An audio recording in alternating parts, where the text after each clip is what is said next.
look at Joseph being in Egypt. By way of introduction, I've had my share of ups and downs. People often summarize their lives that way. Few people, though, have had as many ups and downs as Joseph did. By age 17, he had already journeyed from favored son status to beaten brother to forsaken slave. But more challenges were yet to come. Well, we'll look at the first section here. It's in Genesis 39. Now, Joseph had been taken down to Egypt. Potiphar, an Egyptian who was one of Pharaoh's officials, the captain of the guard, bought him from the Ishmaelites who had taken him there.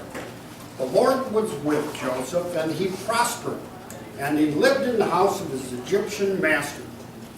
When his master saw the Lord was with him, and that the Lord gave him success in everything, Joseph found favor in his eyes and became his attendant. Potiphar put him in charge of his household, and he entrusted to his care everything he owned. From the time he put him in charge of his household and of all that he owned, the Lord blessed the household of the Egyptian because of Joseph. The blessing of the Lord was on everything Potiphar had, both in the house and in the field.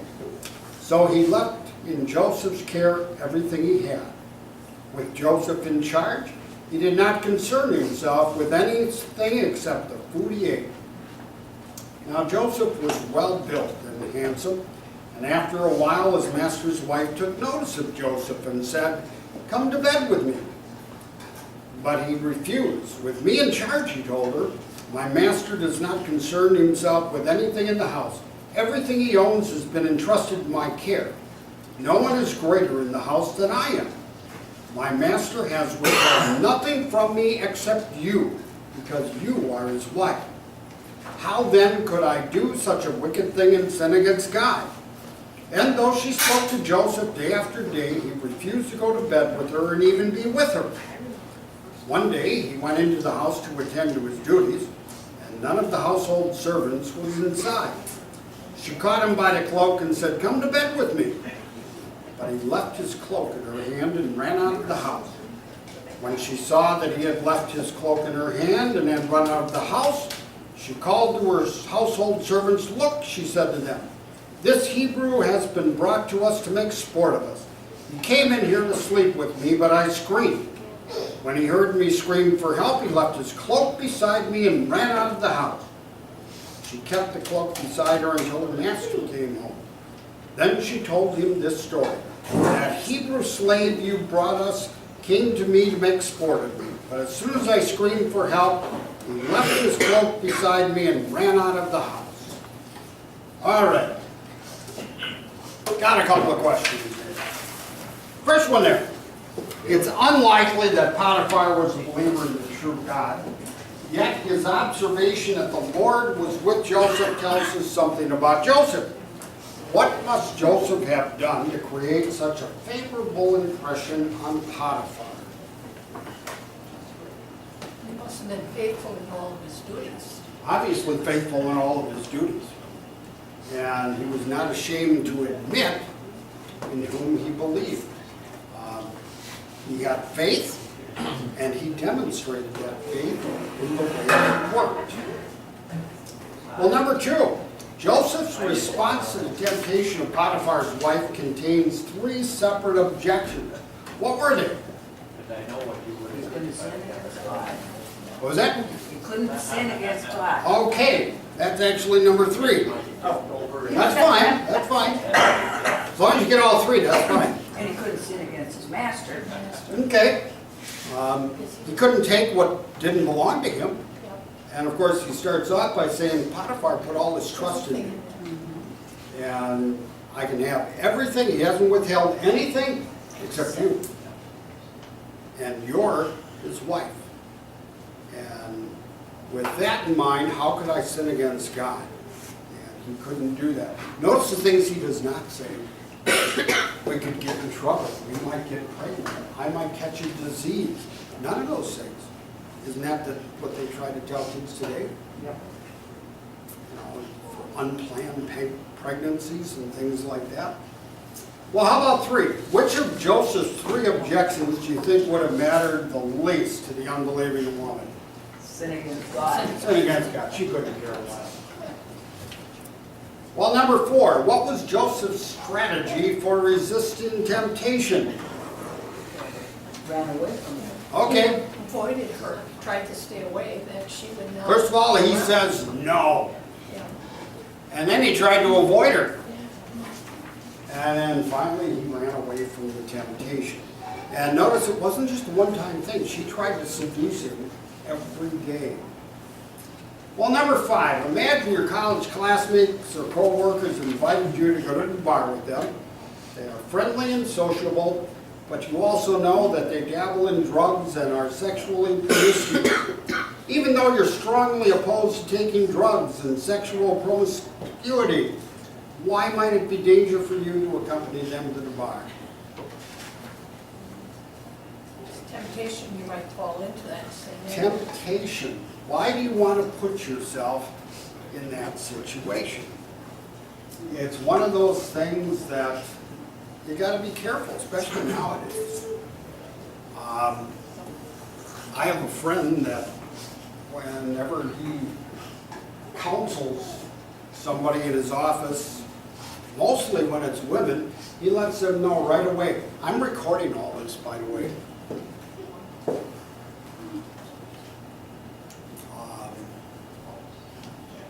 I do not like to meet with ladies myself. A lot of times, I bring Carol along. She doesn't sit in my office, obviously, but I leave the door open, and my wife is out there simply because it helps. Or I've met people, and I've talked to ladies right in front of the altar. Pull up a chair right in front of the altar. Makes them think a little bit. You don't want to put yourself in that situation. I mean, if you have a problem with alcohol, don't rent an apartment above the bar. Or next to it. Or right next to it. A lot of times we think, you know, what did the Bible say? Let him who's standing firm take heed lest he fall. I had a fire last night. I'm careful with fire. And did I get burned? Nope. Didn't singe the hair on my arm though. Throwing the logs in. But you think it'll never happen to me. Temptation's there. You have a sinful nature. And your sinful nature wants to say yes to sin. So you need to make sure you don't let your guard down. Well, number 6, it's not unusual for unbelievers to viciously attack those who refuse to go along with a particular sin. What often happens in work or in school or at work when someone refuses to go along with something that's illegal or unethical. And what sometimes happens when churches teach that certain actions are sinful or when they conscientiously avoid violating church fellowship principles. What usually happens when that? Unbelievers just going to kind of throw it aside? Or are they going to give you a hard time? Give you a hard time. They're going to give you a hard time. You might be ostracized. Maybe they retaliate against you. Any of you hear about that church, I think it was in Indiana? They had a sign out in front. They were renting a building. Part of a building, and they put a sign out that said, what are the initials now? I always forget. Lesbian, gay things. They had those initials, and they said that is a hate crime against God. Repent. They were asked to leave the building and hold services elsewhere. What was wrong with their message? Nothing. I agreed with it, and yet that happens. All right. You look at John 15.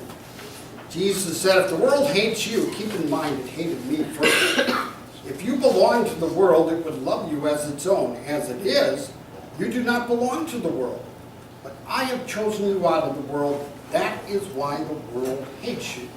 So with that in mind, why can Christians expect that faithful labor and service will sometime be repaid with cruel reprisal? As it did with Jesus and then it for us all others. It happened to Jesus, what makes you think it's not going to happen to you? And you look at it, Jesus lived a perfect life. And yet look at what happened. I mean, the sermon text today. Got rejected by his own people.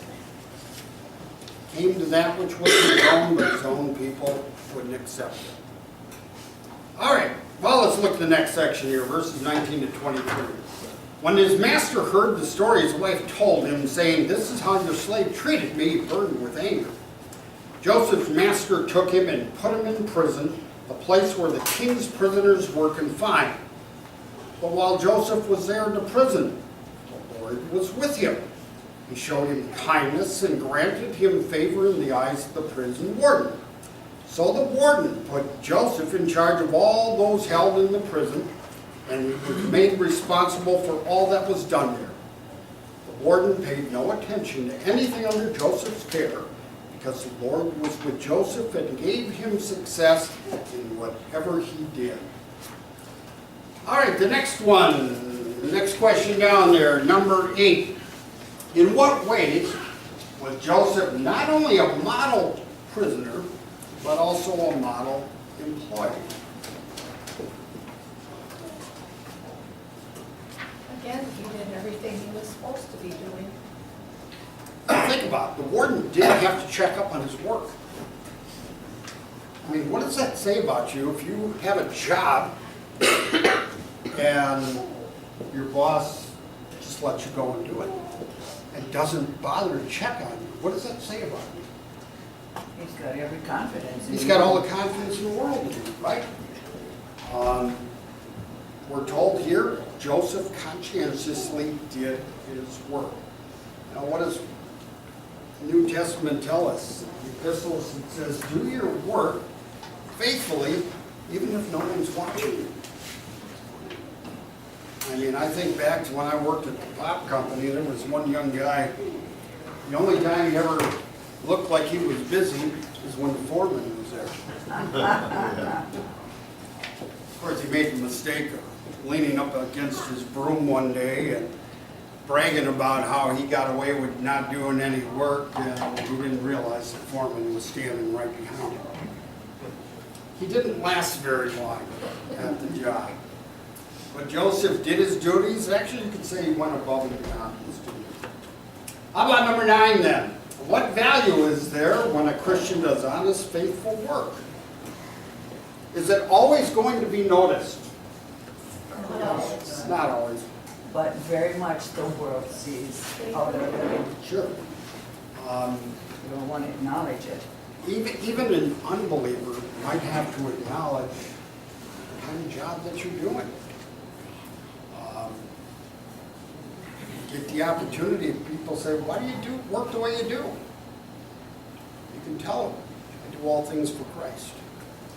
How about number 10? If you look at Genesis, did I finish this one? Oh yeah, I did. Chapter 37, verses 5 to 10 said, Joseph had a dream.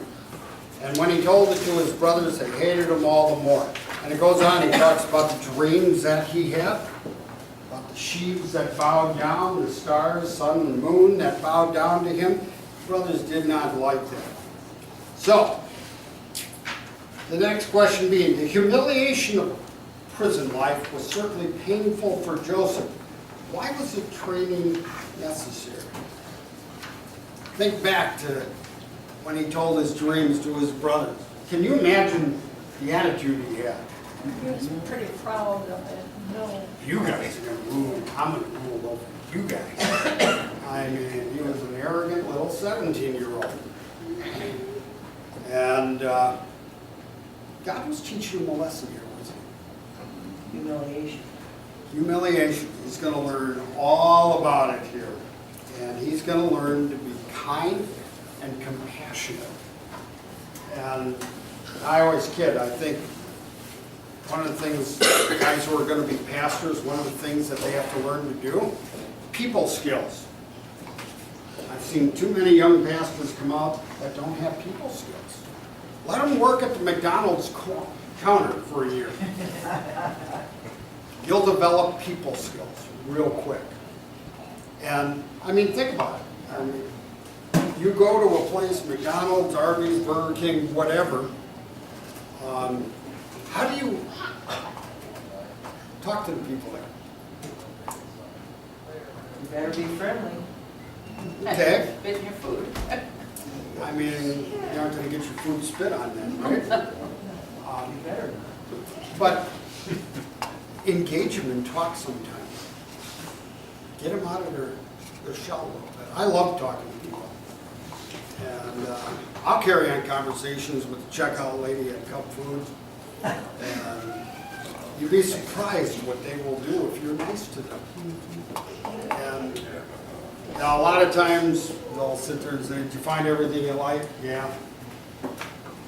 How you doing? How you doing? Fine. How are you doing today? And then use their name. And see what happens. Interesting. All right. Where are we? Number 11. While Joseph was in prison, 2 times we hear that the Lord was with him. Why is it good for us to remember these words and apply them to ourselves?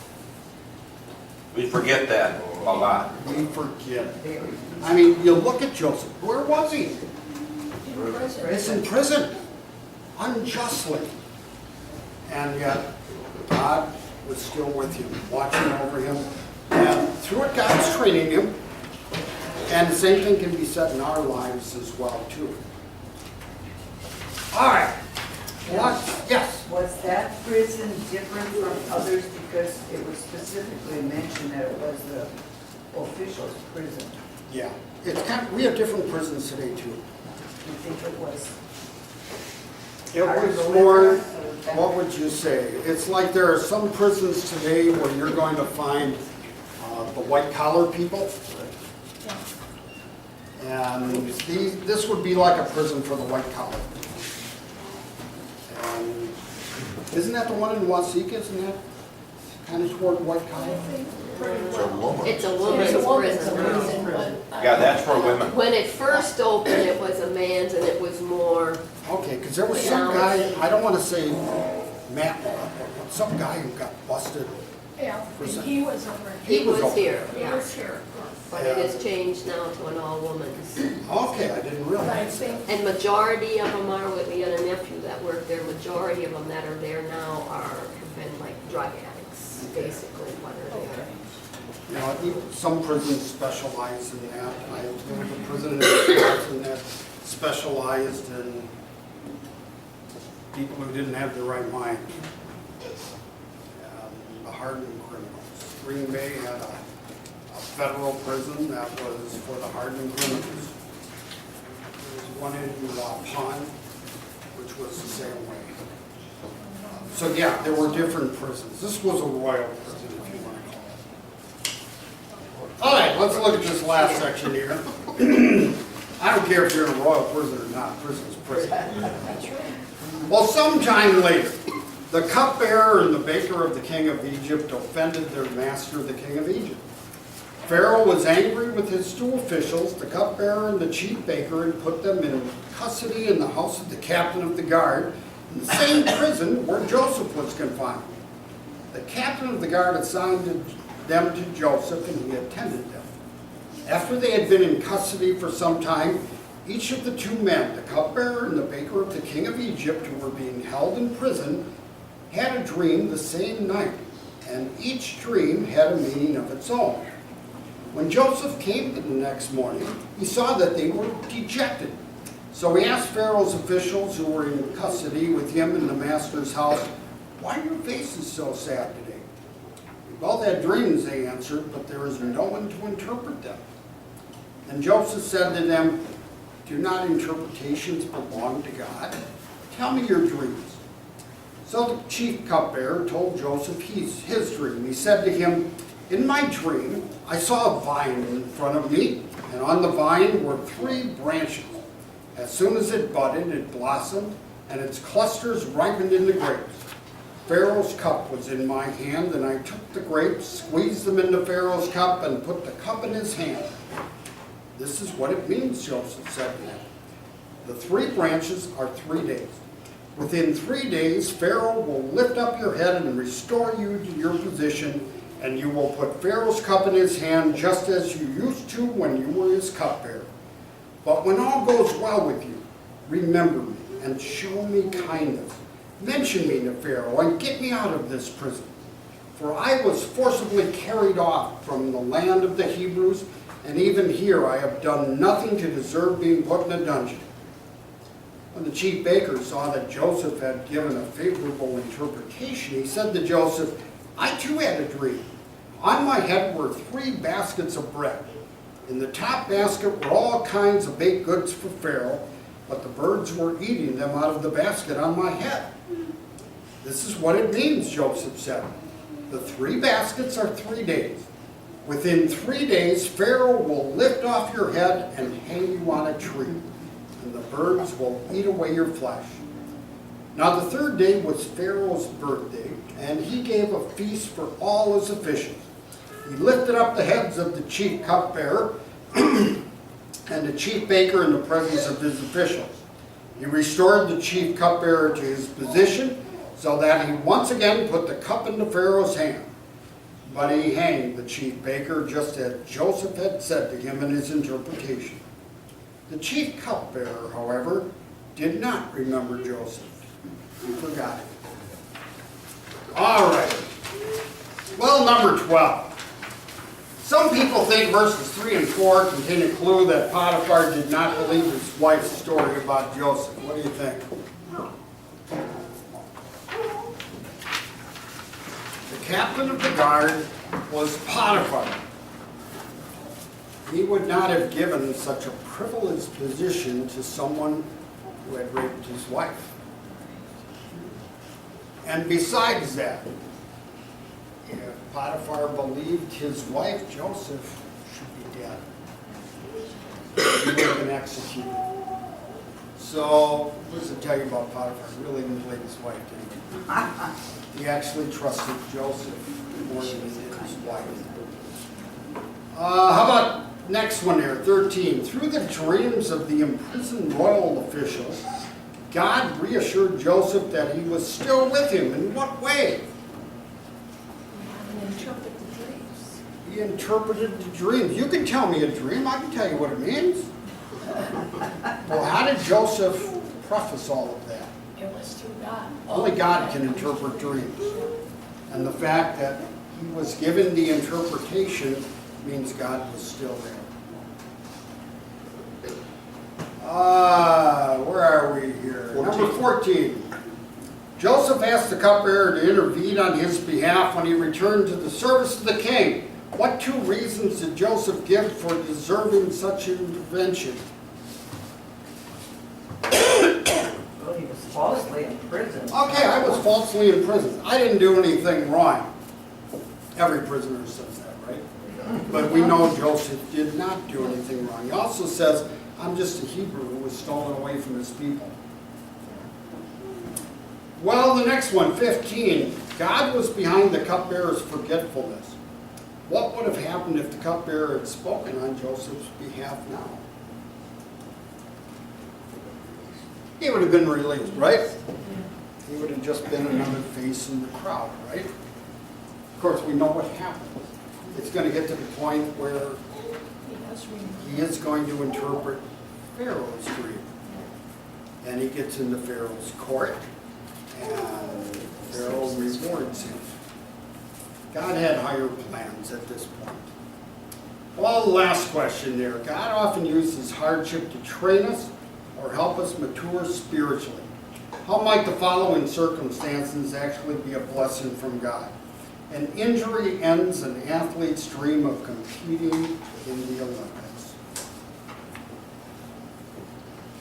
I've known there was one guy that I knew in high school that he was supposed to be in the Olympics. And he was a sprinter. And I think he had qualified, I'm not sure, but then shortly before the Olympics he tore his hamstring.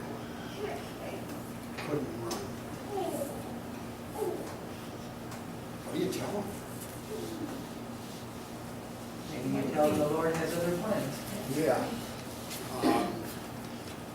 I've seen this with a lot of young people. All they think about is sports, sports, sports, sports, sports.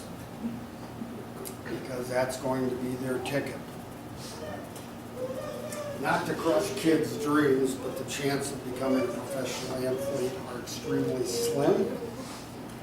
And of course, during the process, what are you forgetting about? Lots of Gave you experience. those Yeah. gifts. What about your soul? It was interesting talking to David this morning. He coaches Little League Baseball for his kids. Had a game at 8 o'clock this morning. Guess where the coach was? Playing He Oregon. was playing Oregon. They had an organizational meeting. They had some Little League meeting earlier this week. David was there. And he let them know what they think about, what he thinks about tournaments on Sunday morning. My kids are not going to be there. And as he told me after church today, they aren't going to play sports next year if it's going to be on Sunday. Not even going to sign them up. And 8 o'clock game, another one at noon. And depending on if they win or lose at noon, they have a game at 3 and another one at 4. These are 11-year-olds. Come on, people. There is more to life than sports. What was wrong with Saturday? What was that? What was wrong with Saturday that they couldn't do it on Saturday? They had tournaments on Saturday too. It's got a lot of tournaments. Had a tournament on Mother's Day. Played another game on Father's Day. I mean, look at the uproar when the opening of fishing is Mother's Day. And these people don't bat an eye. They have soccer and baseball on Mother's Day. Sorry. I hate to say your kid is not going to play professional baseball. Not going to happen. There was someone, a friend of mine posted, I think it's in Michigan, it was something they put on the backstop at a Little League field, and it said, remember, these are kids. You are parents, the coaches, the umpires are volunteers. No one here is going to be offered a scholarship today. Let them have fun. I agree with that. That's what it's all about.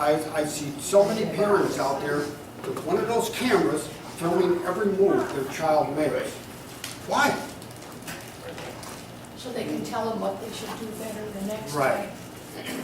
And the child has an error at second base, and they come back, and the kid's sitting in the dugout, parent goes up to the dugout and starts lecturing his child. Come on. You can cheat, it's a teaching moment. Do it.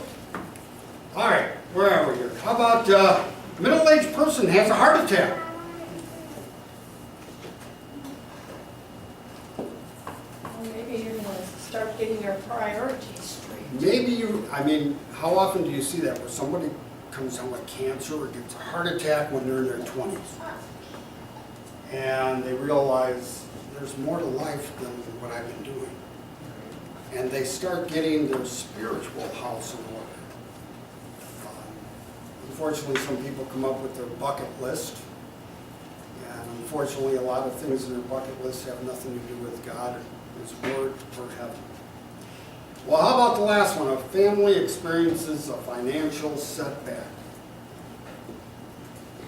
Where are your real riches? Heaven? In heaven. In heaven. And sometimes God does those things to rely on Him. I mean, isn't that what's... Give us today our daily bread, right? Very tough. Just relying on Him. I mean, look at what He told the people of Israel. For 40 years you wandered in the desert. What did you have to do? Nothing. God provided everything. They had to rely on Him. Sometimes He puts us in situations where we have to rely on Him and not everything else. All right, you got any questions? Well, in the summary there it says, Joseph's life took a series of unexpected and seemingly tragic turns, yet God was there, guiding and protecting him. Never for a moment did God forget Joseph, even when he was in prison. There are also no moments in our lives when God forgets us, nor are there events He cannot turn for good. I mean, that's His promise. He's going to make everything work for our good. Well, we'll close with the prayer that we have here. Heavenly Father, we give thanks that You remain our constant God and guide. Amen.